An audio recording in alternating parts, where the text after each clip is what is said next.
I know. Oh, hi. Joel's getting tired of me giving him directions. Hello and welcome to the Pam and Dylan Show.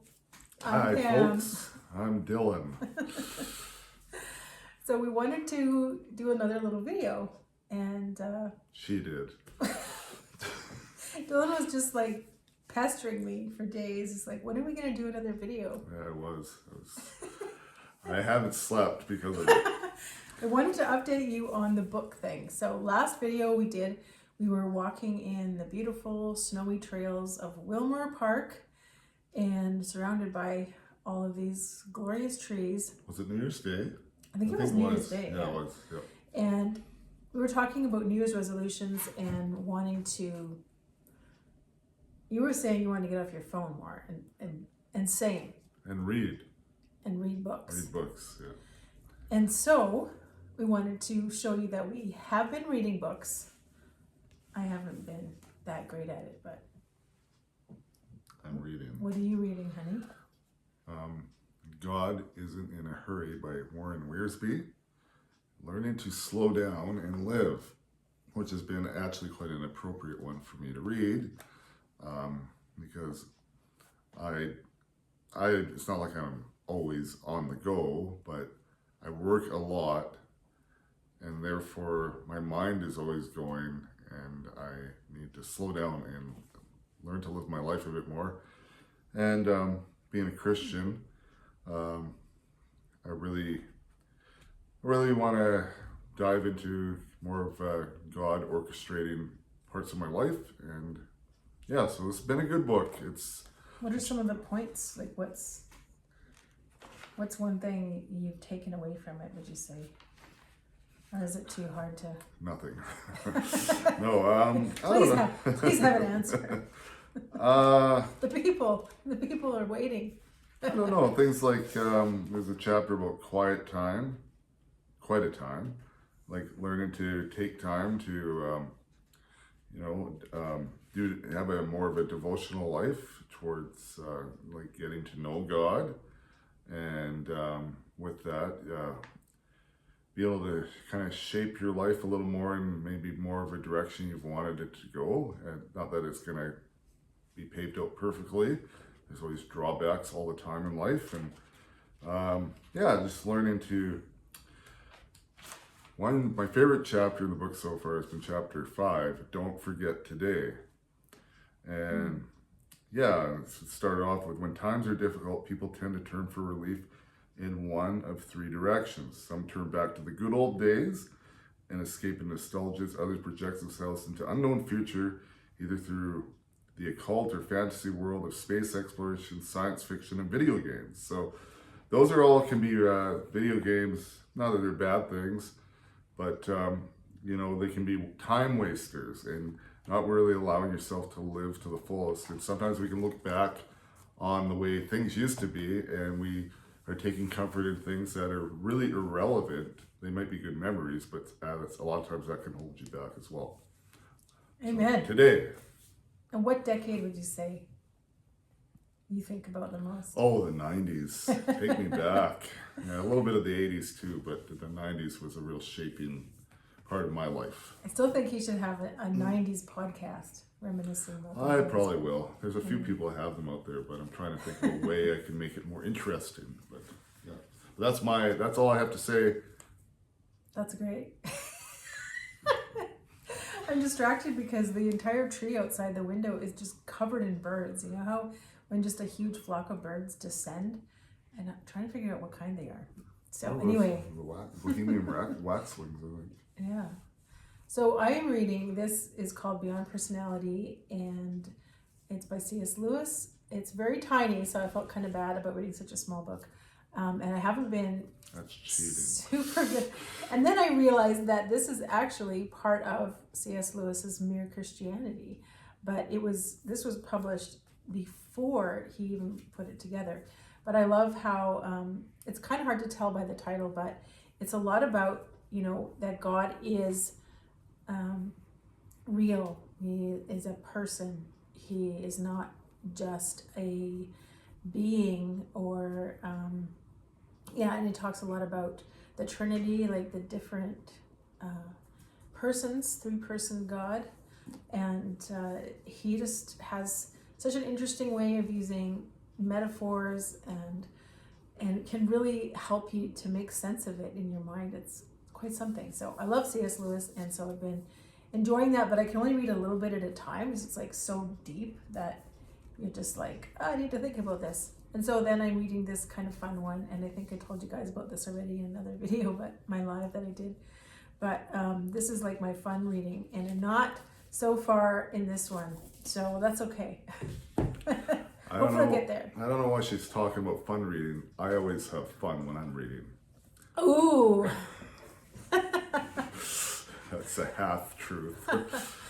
So we wanted to also just touch on if I have enough battery life, which it might just all of a sudden die on us. It's been doing that lately. But we wanted to talk a little bit about when we met, how different we were. Kind of like back up. Yeah, we already told a bit of our story of how we met, but yeah, some of the other things. Yeah, we've talked about how we met at the restaurant, and we've talked about dating for such a short time, and then getting engaged, getting married, moving, living in little apartments, having our daughter, and I think we ended off with moving to Abbotsford, and maybe I was pregnant with our son. I can't remember, but we thought let's just back up a bit and talk about how we were so different when we met. So like, very what were you into as, like, say, like late teens, early 20s? Oh man, what kind of person? I was really into skateboarding. I was a skater, and huge into I was huge into music. Like I listened to like Christian rock stuff, but then I really discovered like the grunge scene out of Seattle, and then a lot of punk rock. So that was my huge shaping. That music kind of shaped a lot of my personality, I think, in my teen years anyways, you know. So. Yeah, well, I think we maybe had touched on when I met you, you had this like Ford Tempo, 86 Ford Tempo. Yes. That was like kind of pale blue, quite faded, and the whole back of it was just covered in like stickers, like skaters type stickers, and it was filled with garbage as well. Yeah, that was the thing to I do. don't know if that was part of the lifestyle. Yeah, part of the lifestyle of being a skater, punker. I'm just teasing. You threw your garbage in your back seat. Like, no, I think she called me on a really bad That moment. must have been it. It was just a bad moment. But remember, there's a lot of McDonald's back there. Our first date, or we went to get in your car. Oh and yeah. Then you're like, I'll take my car. I was never big on giving somebody a good impression ever. That's okay. You were the real deal. I was the real deal. There was no like false Dylan to kind of get over. So. Yeah. So yeah, that was, and you were raised in more of a charismatic. Yeah, very background. quite a charismatic church background, and yeah. And I was raised in a very conservative Baptist church, so we kind of had that difference. Very different. Of like really different ends of the spectrum of church upbringing, and I was not a skater girl. No, complete opposite. I grew up in the country on a farm. I thought of myself as being a country girl. I still had Wrangler jeans. A little bit of a redneck. I still had cowboy boots, yeah. And so, yeah, we were really different from each other. Very, And it's kind of interesting to think about now, but at the time I don't remember it really being a big deal.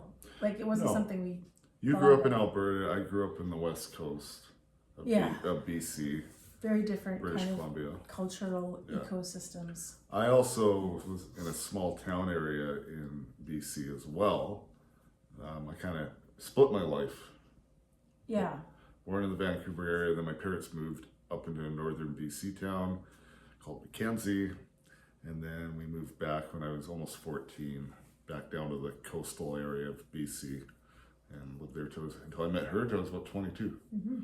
But by the time we met, I had been kind of living in the area off and on, going to school and working for like 5 years. So I didn't really know where I identified still, but we just had really different upbringings, and Very different. and he had one younger brother, and I had 5 younger brothers and sisters. Big family, small family. Our families were really different, kind of what they did for fun and yeah. So it wasn't really a big deal though. It worked out fine. Yeah. The sun is kind of hitting you now. Do you want to move over a little bit? Yeah, I should move. A couple technical difficulties. Yeah, that's good. There you go. Sun is not burning my retina yet, so. We were really different upbringings and backgrounds and interests too. Except for we both really liked coffee. We both liked music, and we did have a lot in common. We both were believers in God, even though we had like really different perspectives kind of on that. We didn't know that quite yet. Like when we met and got married, we kind of knew it theoretically, but it hadn't really, materialized to anything. So what else? What else were we like the same in or similar in? I was really like, maybe you can still tell, I was kind of more intense and keyed up. I was very laid back. I'm very spontaneous. Pam is a little bit, she can be very spontaneous, but you like to have things planned a little more. Yeah, I tend to really want to plan, and I can be spontaneous though, but Oh yeah. Dylan really taught me how to just sit back with a cup of coffee, put your feet up. Sometimes you just gotta roll with it. When you're resting, rest. Whereas like he didn't grow up feeling guilty for resting ever, but I did. So No. yeah. But I was a typical kid. My dad, he had us do chores every weekend. A lot of different little projects. My dad is a very busy guy, as far as he's always got some really cool projects on the go. He still has lots of projects on the go. My brother and I, we were the typical boys, drag our heels. I was telling a story to a buddy today at church. My dad gave us a job to take 2-inch gravel. We were going to be putting grass down in the front yard, but there was a bunch of gravel all over the place and bark mulch. And my dad said we had all summer to do it. It was actually a 2-week job, but we decided to take some 5-gallon pails and sit on them, and we set up like 5 different 5-gallon pails and throw rocks in them. That's how we cleaned up the rocks. And half the time we missed, so then we'd have a big pile of rocks by the 5-gallon pails. We'd have to scoop over the shovel. So that's creative. Oh yeah, it took us all summer to do that. Whatever works. So those are the goofy things I did as far as when my dad had a job for us to do. Yeah. I took my time.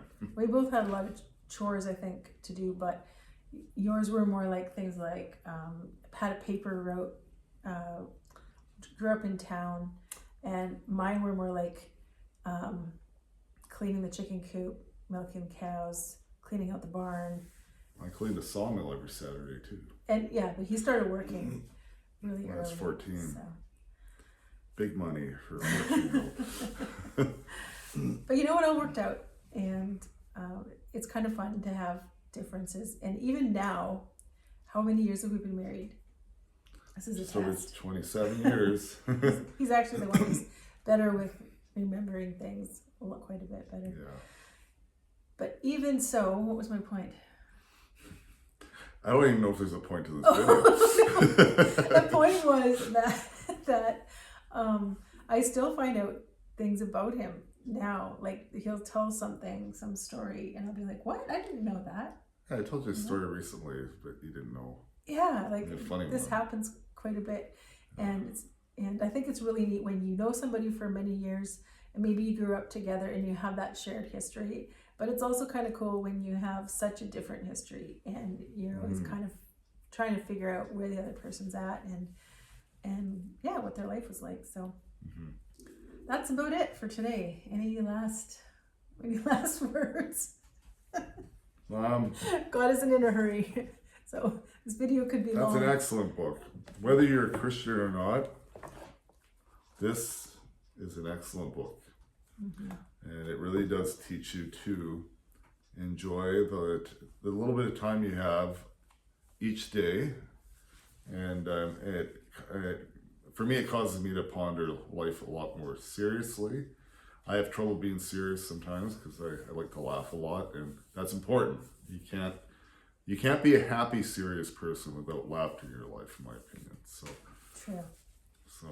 It's true. Yeah. Most of the time we're joking around. We're actually a lot more serious on these videos than we are usually. Yeah. Which is interesting. I think it's just like the added layer of, feeling like somebody's watching you.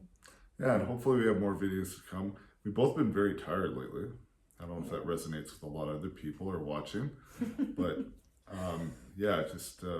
I've had my December, great Christmas, but a lot of snow to plow because I have to clear roads, and I also have to check on other operators that we have that are running graders out there and just make sure they're doing their job properly. And so very, very, very busy. It's slowed down quite a lot. And now we're praying for more snow.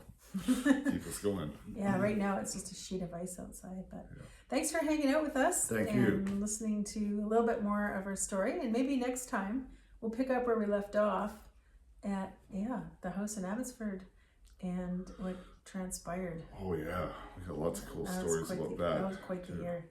Okay, talk to you soon. Bye. Bye.